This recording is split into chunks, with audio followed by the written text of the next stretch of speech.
Bonjour les amis, je vous propose ma réflexion et méditation pour le lundi 27 avril 2026, élaborée spécifiquement à partir des textes liturgiques du jour. Lundi 27 avril 2026, quatrième semaine du temps pascal, année A. Première lecture, Dieu a donc accordé la conversion qui mène à la vie même aux païens. Acte 11, 1 à 18. Psaume 41, 42, 2 à 3, 4 à 5, 6 à 7. Mon âme a soif de Dieu, le Dieu vivant. Évangile du jour. Je suis la porte des brebis. Jean 10, 1 à 10. J'ai intitulé mon partage Les cieux ouverts et la porte qui sauve. Le temps pascal continue de nous étonner. Ce lundi, la liturgie nous met devant deux ouvertures inattendues. D'un côté, Pierre, critiqué par les chrétiens circoncis de Jérusalem, explique que Dieu lui a ouvert la porte de la foi aux païens. Il raconte la vision de la nappe descendue du ciel, pleine d'animaux impurs, et la voix qui lui dit « Ce que Dieu a purifié, toi, ne le regarde pas comme impur. » De l'autre côté, Jésus déclare « Je suis la porte des brebis. Si quelqu'un entre par moi, il sera sauvé. » Pour nous qui servons le droit et la justice, ces deux récits sont une leçon.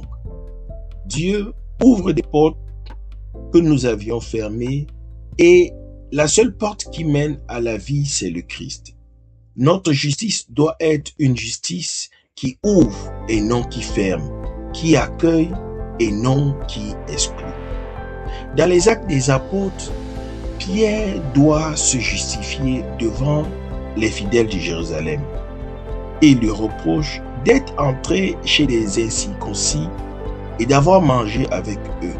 Pierre raconte pas à pas sa vision. À Chopé, il a vu une nappe descendre du ciel avec les animaux de la terre. Une voix lui a ordonné de tuer et de manger. Pierre a d'abord refusé, car jamais il n'avait rien mangé d'impur. La voix a insisté. Ce que Dieu a purifié, toi, ne le regarde pas comme impur. Puis, au moment même, 3 hommes envoyés de Césarée l'appellent. L'Esprit lui dit d'y aller sans hésiter. Chez Corneille, il proclame la bonne nouvelle et l'Esprit Saint descend sur eux comme sur les apôtres au début. Pierre conclut, Dieu a donc accordé la conversion qui mène à la vie même aux païens. Cet épisode est révolutionnaire. Pierre a dû renoncer à des siècles de tradition. Dieu lui a montré que ces catégories humaines, pures, impures, juifs, païens, étaient caduques. La grâce de Dieu dépasse nos frontières. Pour nous professionnels du droit, cette parole est un séisme.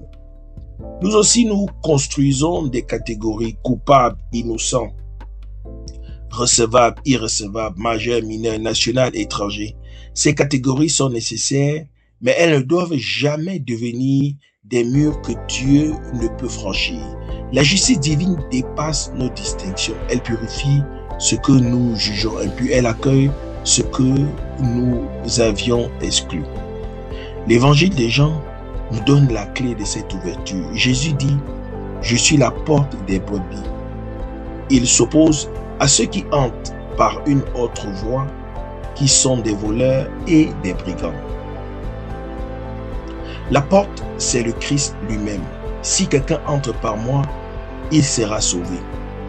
Il pourra entrer et sortir et trouvera un pâturage. Jésus précise son rôle. Le voleur ne vient que pour voler, égorger et faire périr. Moi, je suis venu pour que les brebis aient la vie et qu'elles soient dans l'abondance. La porte a 2 fonctions. Elle laisse entrer et sortir. Dans le droit, la porte peut devenir un verrou. On verrouille les procédures, on ferme l'accès à la justice par des conditions trop strictes, des délais trop courts, des frais trop élevés. Jésus nous rappelle que la justice doit être une porte ouverte qui permet d'entrer pour être protégé et de sortir pour retrouver la liberté. Une justice qui enferme est une injustice.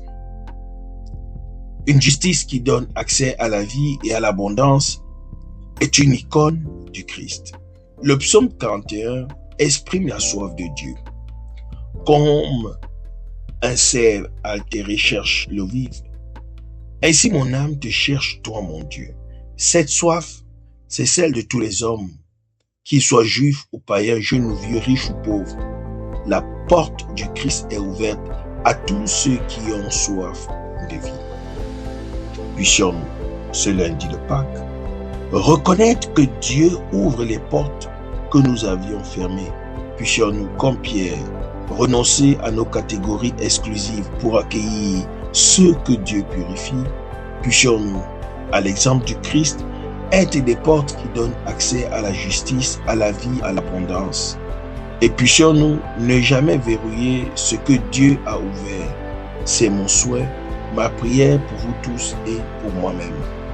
Merci d'avoir écouté. Bonne journée et bonne semaine pascale à tous et à toutes. Je suis la terre du Christ. Soyez des terres fécondes du Christ dans vos différents milieux de vie professionnels, les hommes de loi et assimilés en particulier. Que Dieu nous bénisse. Alléluia.